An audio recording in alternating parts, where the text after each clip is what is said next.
Eh bien, bonjour YouTube, j'espère que vous allez bien. Aujourd'hui, on se retrouve pour une nouvelle vidéo et pour un interview. Donc, je vais interviewer Albert Kelven. Bonjour, monsieur. Est-ce que vous allez bien? Dire bien, c'est pas le mot. Bon, à 2 jours avant les fêtes de Noël. Mais enfin, c'est acceptable, quoi. Je ferai un effort pour être bien. Ah bah, c'est gentil. C'est gentil, c'est gentil. Donc, on va parler de vous. Je vais vous poser des questions et puis, du coup, vous allez me répondre. Et puis après, bah, si vous voulez partir dans votre histoire, bah, vous me le dites. Et puis, vous partez, voilà. Enfin, dans la mesure où ma mémoire me... Oui, vraiment, c'est comme, voilà. On fera surface. C'est votre interview, c'est Oui. pour vous, d'accord? Quel âge avez-vous? 98 ans. 98 ans, d'accord. Ça fait un bel âge. Je cours pour les marches du podium de 99 et 99? ça va être juste un peu. Hein. Ça va être juste? Oh oui, ça va. Oh bah non, il faut le quand même penser aller jusqu'au 100. J'ai le compresseur qui commence à faire des siennes. Hein. Bon, bah on espère quand même que vous allez les intégrer quand même. Hein. D'où venez-vous? D'où je viens? Oui, c'est ça. Là, je viens de Quimper, mais depuis le décès de mon épouse, ma fille m'a proposé de me loger chez elle, comme il y avait de la place. D'accord. Et je suis tombé dans un paradis. D'accord. Donc là, du coup, nous sommes à l'île Tudy, donc du coup dans le Finistère, au bout du monde, comme on peut l'appeler. Avez-vous vécu la Seconde Guerre mondiale? Ah oui. D'accord. Et qu'est-ce que vous avez fait durant cette Seconde Guerre mondiale? C'est-à-dire que ça s'est passé bizarrement, parce que je me suis embauché, j'ai eu du travail à la SNCF. D'accord. Et puis entre-temps, la guerre a commencé. Alors il a fallu que je choisisse. Le fait que j'étais au chemin de fer, ça m'a évité d'être déporté pour les travailleurs... Le STO. Le STO. En somme, on pourrait dire que j'étais collaborateur. S'il faut employer ce mot-là, j'étais obligé, par la force des choses, je me transforme... vous faisiez votre travail. Par le boulot, oui. Oui, d'accord, ok. Et donc du coup, vous avez travaillé à la SNCF durant la Seconde Guerre mondiale, et vous avez fait que ça durant la Seconde Guerre mondiale?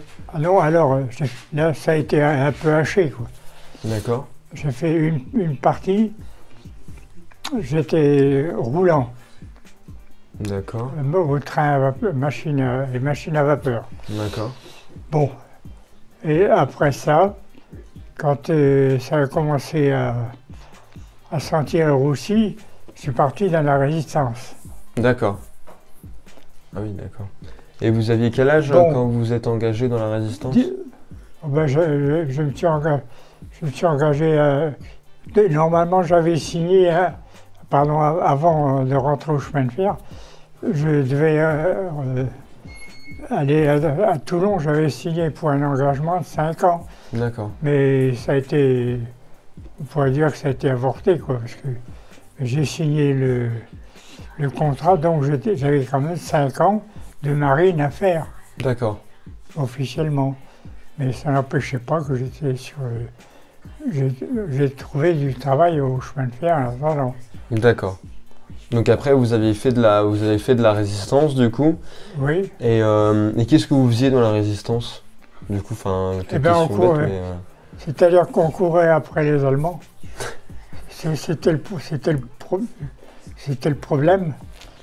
Alors comment dirais-je? D'abord, on fait les résistances. La résistance, elle a commencé à faire sur le travail.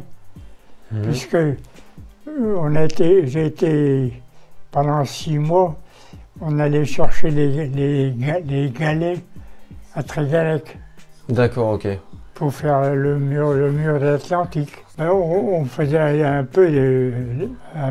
beaucoup d'excès de zèle, puisqu'on était chargé d'envoyer ces wagons-là à Tréguennec, est revenu à Illétran-Galais, puis ils ont envoyé sur l'Orient ou sur Brest. D'accord.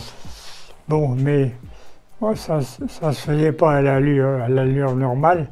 Alors on freinait au lieu, en supposant qu'on avait une limite de vitesse, on devait aller à 60, 70, parce que c'était des trains qui étaient relativement lourds.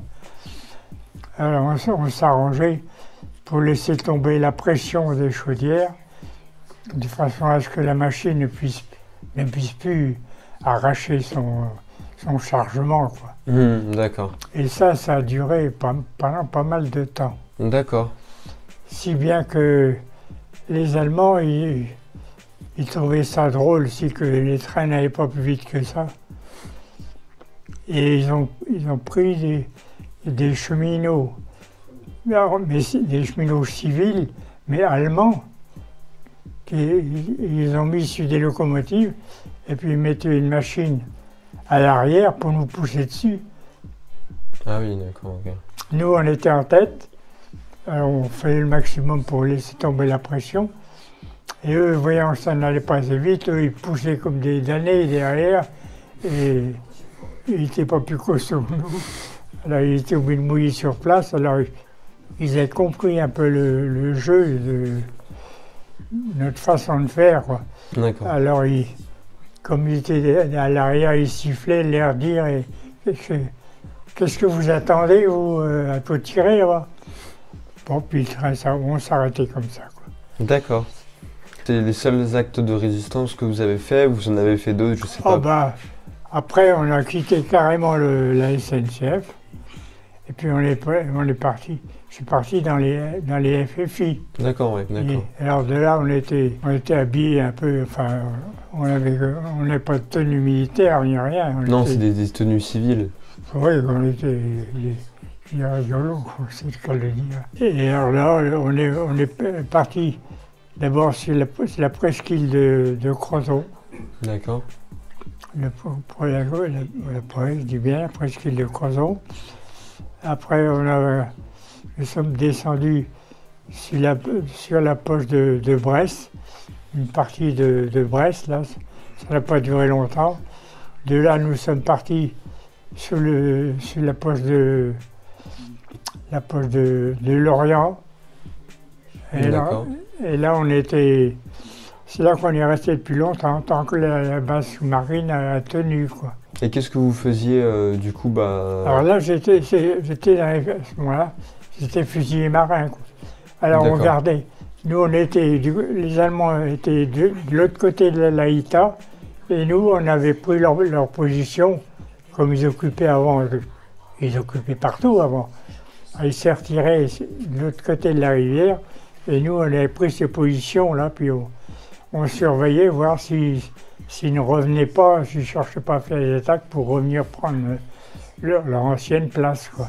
D'accord, ok. Et comme ils avaient un tas de blocos, des petits blocos, là on se mettait dedans, puis la nuit et jour, on surveillait, voir s'ils ne recherchaient pas à redébarquer pour revenir ici.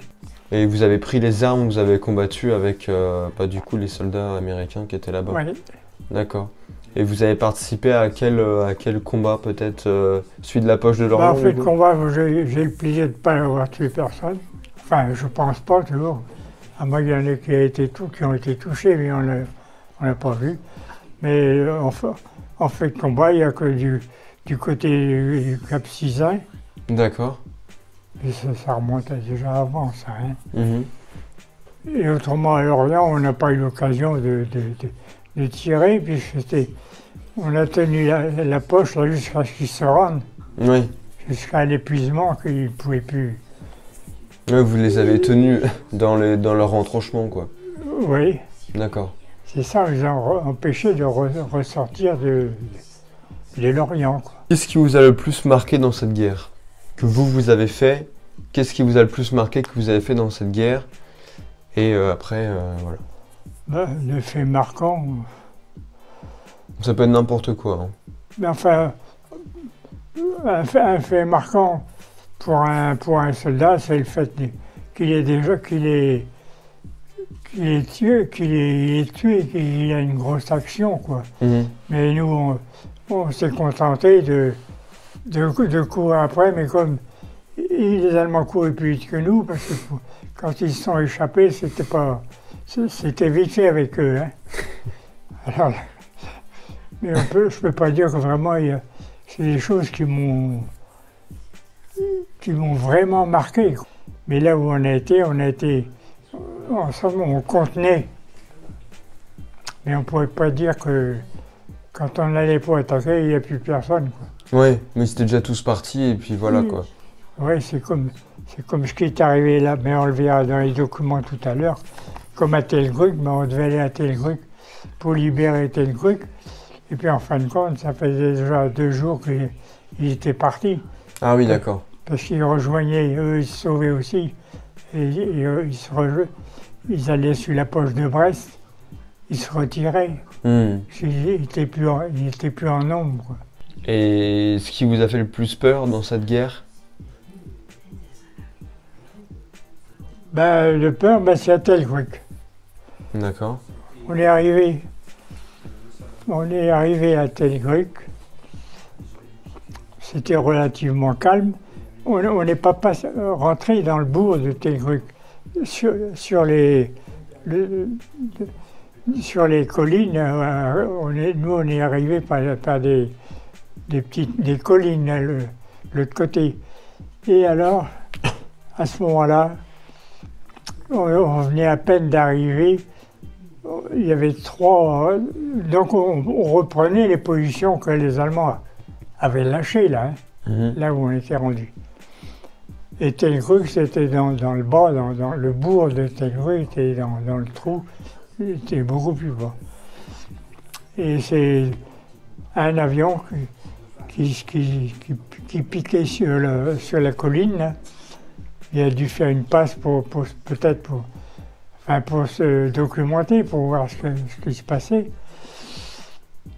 Après, il y a eu un deuxième et un troisième. Ils ont passé à 3 comme ça.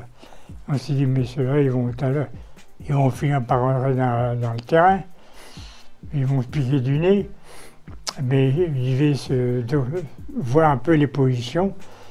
Et puis le deuxième passage, ils ont commencé à tirer.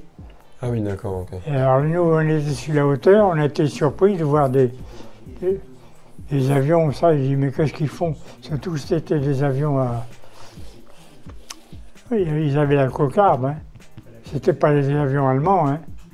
C'est des avions américains ou anglais? Oui, D'accord. qui les chassaient, qui croyaient les chasser, mais ils étaient partis. Alors nous, on est sortis de nos troupes, parce qu'on avait des espèces de guitounes là, et puis on a mis un grand drapeau, exactement comme on va sur une plage quand il y a du monde. Oui. On dit au gauche, tiens, va marquer la place, mets la serviette et puis mets 4 cailloux dessus. Oui, on ira là, quoi. Alors on avait déballé ce grand drapeau là, mais ils continuaient à tirer, et ils ont fait leur passage, ils ont mitraillé. On est rentré dans le trou, on n'a rien eu. Qu'est-ce qui s'est passé? Comment ça a pu se faire que ces avions-là viennent tirer? Oui, c'était une erreur, quoi. Viennent tirer sur nous, quoi. D'accord. Mais ce que je comprends pas, alors là ils disent on ne saura jamais le pourquoi, c'est une erreur de communication ou un truc comme ça. Dans l'atmosphère assez haut, il y avait beaucoup de petites... des papiers chocolat dorés là. Et j'ai pensé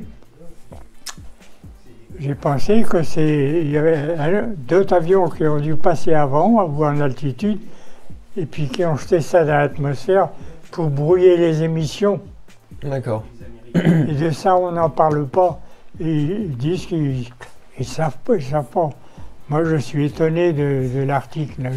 Je dis qu'il n'est pas complet. Et du coup, ça avait quoi? Ça avait pour but de faire quoi, ça? Et ça brouille les émissions.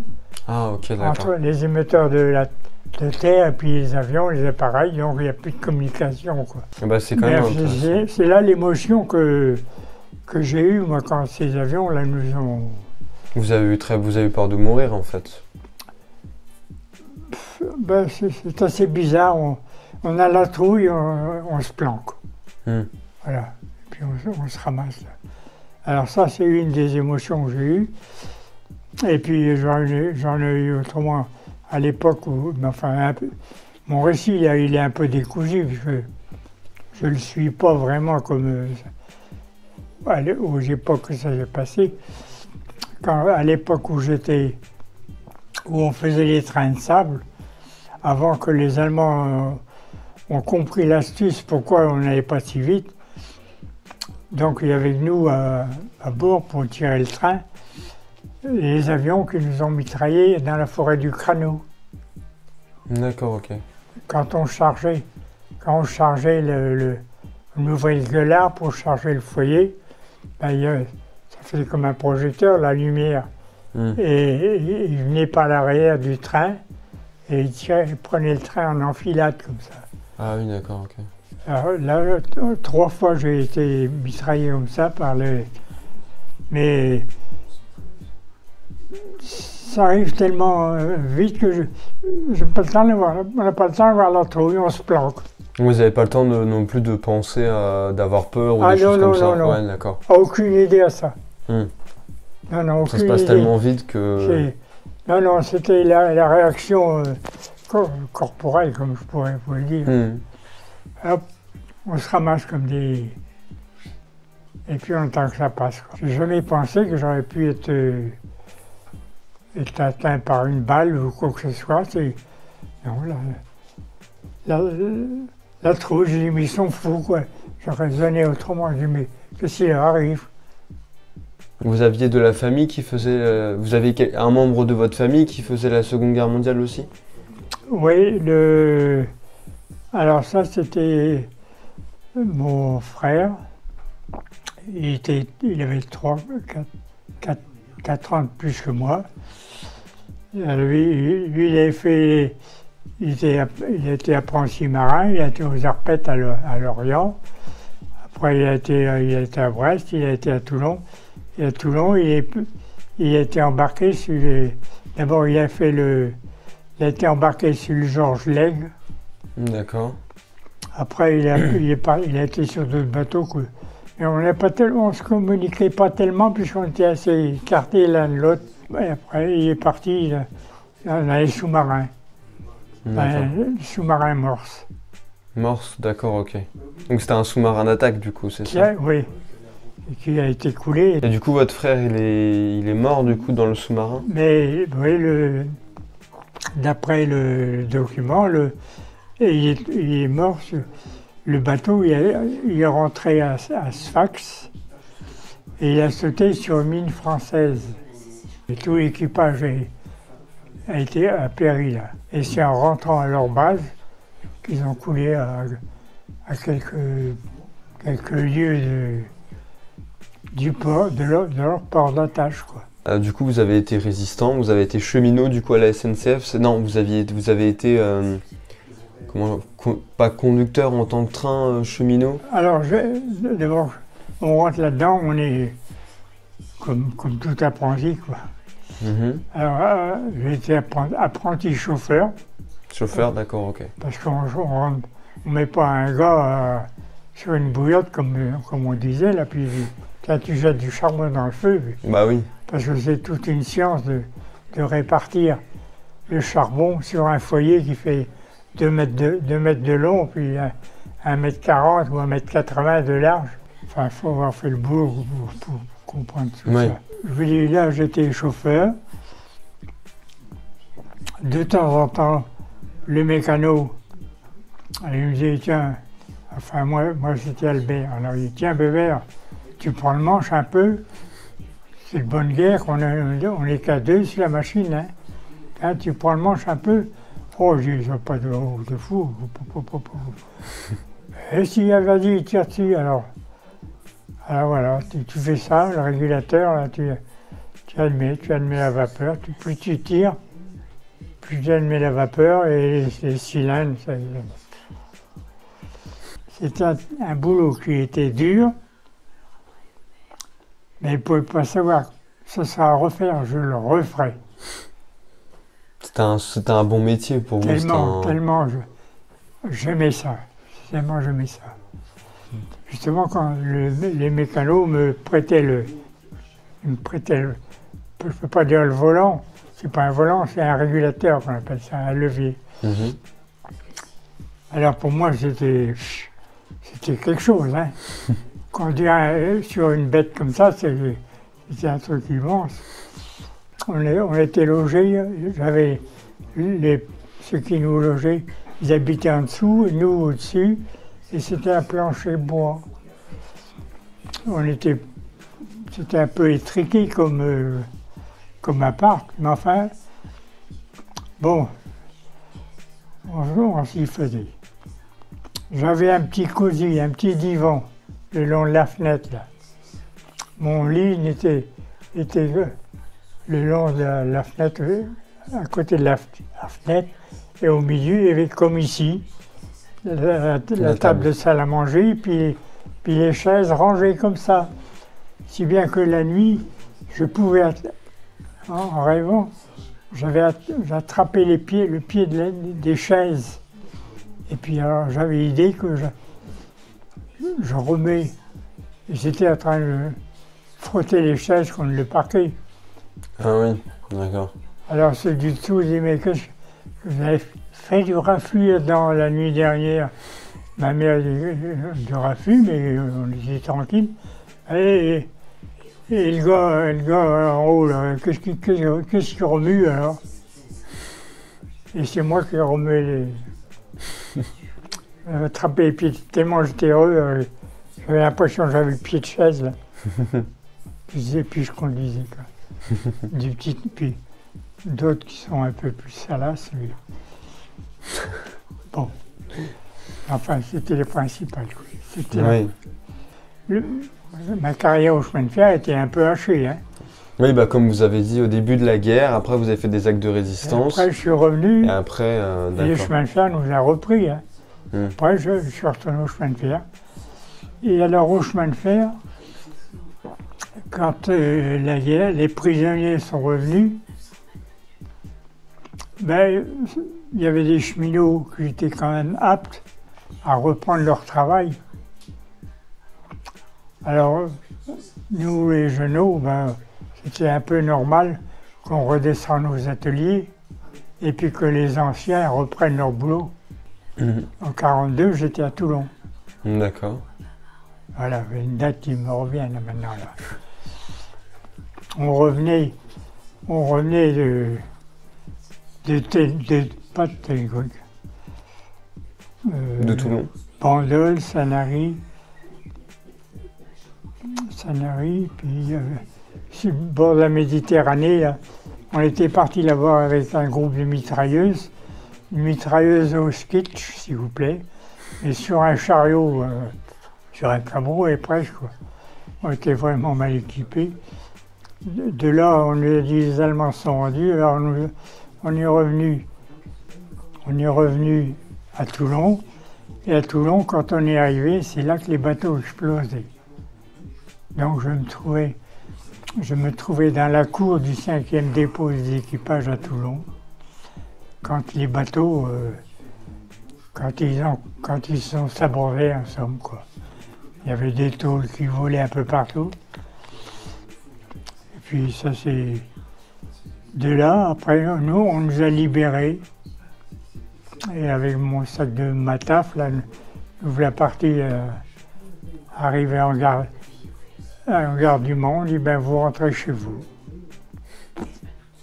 Vous aurez vos papiers plus tard. Alors je suis rentré à la maison avec mon sac, là. J'ai eu une vie tout à fait décousue pour le service, en fait de service militaire. Quand nous sommes libérés, on nous a dit rentrer dans nos foyers. De là, des foyers, j'ai été rappelé à Brest. J'ai encore pas fini mon temps de marine. J'ai été rappelé à Brest. Et on demandait, au cours d'une revue, on demandait s'il n'y a pas des cheminots qui veulent apprendre à conduire. Ça paraissait douteux. Après la conduire, j'ai dit, oui, on va nous envoyer avec une brouette à ramasser les feuilles à la cour de la préfecture, et puis il y a des corvées, quoi. Alors personne ne bougeait. Alors le second maître, il dit, ben, si personne ne bouge, je vais désigner les gars d'office, hein, il m'en faut 10. Oh, et après tout, je suis allez, j'y vais, quoi. Et effectivement, c'était vrai, c'est pour apprendre à conduire. Oh, bah là, vous étiez aux anges. Là, c'était le pire. Alors, on a appris à conduire sur les camions GMC, des sacrés engins. Et ça, c'était pour envoyer pour alimenter les convois, les trous d'occupation en Allemagne. Comme les Allemands étaient rendus. Alors là, encore un petit truc rigolo. Allez-y. Il faut bien rire de temps en temps. Bah oui, la vie est si courte. Et alors, au permis de conduire, sur ces camions-là, faut pas. La pédale, il fallait pas y appuyer trop fort, autrement ça partait comme un obus, quoi. C'était costaud, ces moteurs-là. À nous voilà à Brest, dans la cour du château, là-bas où il y a un arrondi, là. Alors, le second maître, il me dit, bon, Dion Weber, on se tutoyait, puis c'était un gars de Douarnenez, le second maître. Il dit, Dion Weber, tu vas nous faire une marche arrière, là. Oh, j'ai pas de problème, hein. Oh. Allez. Alors, Weber qui monte dans la cabine. Allez, alors tu recules, là. Et tombe pas dans le trou. Après, à Brest, tu vas dans le trou, il y a le trou, là. Bon, alors je recule. Les matelots c'était un camion bâché. Et les autres attendaient leur tour pour conduire aussi, quoi. Alors, recule. Bon, je recule. Hop. Top. C'est bon. Allez, c'est bon. Bon, allez. Ça va, hein, ça va être un autre. Allez, marche avant, recule. Ah, avance. Mais j'avais passé les fils de téléphone. Il y avait des fils téléphoniques autour de la muraille. Alors j'en ai accroché 2, j'ai envoyé 3 poteaux avec moi, puis les fils. Ça gueulait à l'arrière. Qu'est-ce que se passe? Voilà, les fils qui nous courent après. Ça gueulait, on rigolait, mais tout le monde gueulait. Oh bon Dieu, qu'est-ce qui arrive? Allez, bon, allez. Le second maître, il dit, allez les gars, on bascule les fils et puis on se cavale. Alors on a basculé les fils et on s'est sauvés. C'était toujours moi qui étais au volant. Alors il me dit, bon, bah, maintenant on va aller à la préfecture et puis on va faire le plein pour le camion. Alors, quand je suis arrivé là-bas, le pompiste, il dit, mais il y a le feu dans la boutique, là. Comment il y a le feu? Il y avait la fumée qui sortait entre la cabine et puis le moteur, quoi. Mais j'étais parti là-bas avec mon frein à main serré. Ah bah oui. Alors ça fait... Moi je voyais pas, mais quand il a vu ça, il dit, hop, hop, hop, hop. Alors là, on m'a dit, tu descends, hein. T'en as fait assez aujourd'hui. On fait des trucs comme ça. Voilà. Non, vous Là, avez... c'est ma sœur qui s'est payée. Elle a fait toute la campagne d'Indochine. Dans l'armée, elle s'est engagée, elle, dans les... Ça, elle a démarré au Colombier. D'accord. Et comme les secrétaires, puis les PP, je sais pas quoi, enfin bon. Si bien qu'elle a fini là-bas lieutenant. Ah oui, quand même. Ah oui, moi je suis resté pauvre mec, mais elle s'est bien débrouillée. Vous étiez résistant et vous faisiez aussi fusilier marin, si j'ai bien tout suivi. Non, vous étiez déjà résistant. J'étais résistant. Voilà, c'est ça. Et comment... Ma profession, c'était fusilier marin, puisque j'avais fait un peu de marine avant d'être résistant. Oui, d'accord. Ok, d'accord. Ce que j'aurais aimé savoir, c'est les parents de... Enfin, nos parents, ils ne racontaient pas tellement leur vie. Je vois mon père qui a fait la guerre de 14. Là, j'aurais aimé savoir par où il a passé, qu'est-ce qu'il a fait, j'ai rien de tout ça, à part une photo. Avec vos parents? De mon père, quoi. D'accord, ok. Je parle de mon père, quoi. Oui. Qui a fait la guerre, bon. Et Une photo où il est il était agent de liaison, d'après lui. Il était agent de liaison, j'ai une photo de ça. Avec une vieille moto, avec un courroie, là, une moto hors concours, quoi. Et donc, il a fait la Première Guerre mondiale et il a... Ah ben, l'autre, la deuxième, ben, il a fait au chemin de fer aussi, quoi. Alors, là aussi, ben, il faut dire qu'il a saboté pas mal de choses. Comme il était un peu chef, là, contrôleur au service électrique. Bah, il embêtait les Allemands, quoi. Alors, il en a fait, puis comme c'était un roublard, il n'y a pas besoin de guerre pour ça, ben, il en a fait. Il a eu fait des... Je me souviens, il y avait eu un train de déportés que les Allemands devaient envoyer à Brest, pas d'envoyer à Brest. Ils venaient de Brest, puis ils devaient aller en Allemagne. Ces gens-là étaient dans les wagons à bestiaux, quoi. Où c'était marqué Juif ou... 8 chevaux en long et tout ça. Enfin, c'est plus le même matériel, mais de toute façon. Oui, mais Et lui, il avait été à Contrevoix. Et puis il avait coupé les ligatures des cadenas. Comme ça, les gens pouvaient partir. Les gens, ils ont pu. C'est un joli acte de résistance. Il en a fait partir pas mal.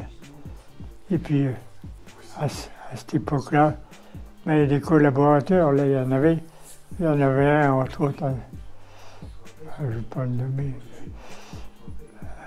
un chef plus haut que lui. Ben, lui, il gueulait, il courait après les gars pour les faire remonter dans les wagons. Ah oui, d'accord.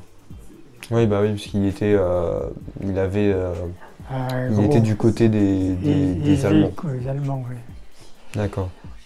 Autant, j'aurais aimé savoir quelle vie qu'il a, parce que il a drôlement roulé sa bosse aussi. Mais il raconte, les parents ne racontaient pas leur vie.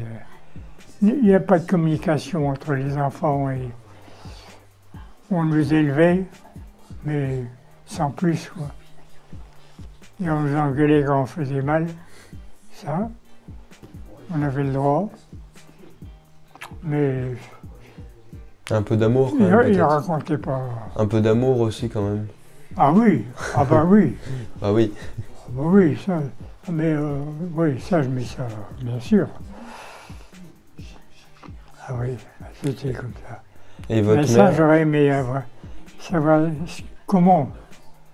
Parce que lui aussi, il a souffert. Il avait des éclats d'obus qu'on n'a jamais pu retirer d'abord. Parce que quand les chirurgiens voulaient approcher les éclats, ils rentraient dans la chair, ils n'ont jamais compris comment il avait des éclats qui se promenaient dans le corps comme ça. Et votre mère, est-ce qu'elle a fait aussi des actes de résistance ou Hein? Votre mère, est-ce qu'elle a fait des actes de résistance? Oh non, non, c'était une très brave femme.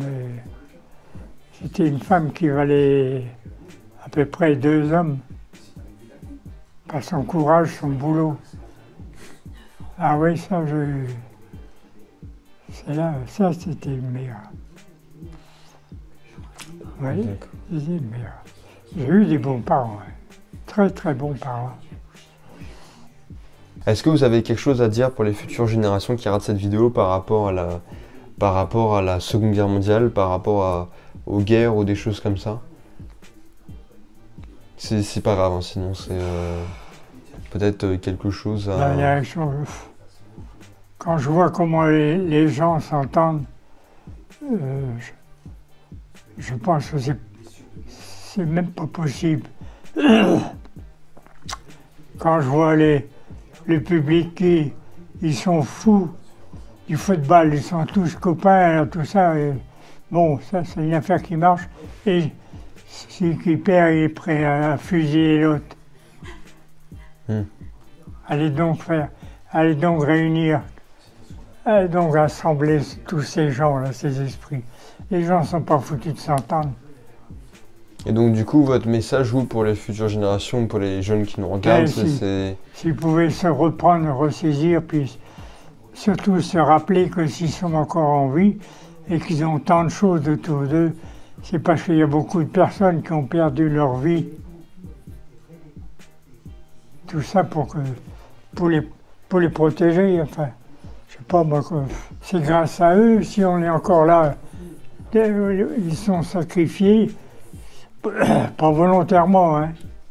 Ils sont pas partis là-dedans tous volontaires. Et moi je trouve qu'on les oublie. On les oublie, Eh bien, merci d'avoir regardé cette vidéo, j'espère qu'elle vous aura plu. J'étais très content d'avoir rencontré monsieur Kelvin, que je remercie beaucoup. Je remercie aussi beaucoup sa famille, notamment sa petite fille, donc voilà, qui se reconnaîtra, vu que je leur montrerai bien évidemment la vidéo. Donc je vous remercie pour cette vidéo, j'espère que vous aurez compris et que vous serez compréhensif avec monsieur Kelvin. Et puis je vous dis à dans une prochaine vidéo. Allez, salut!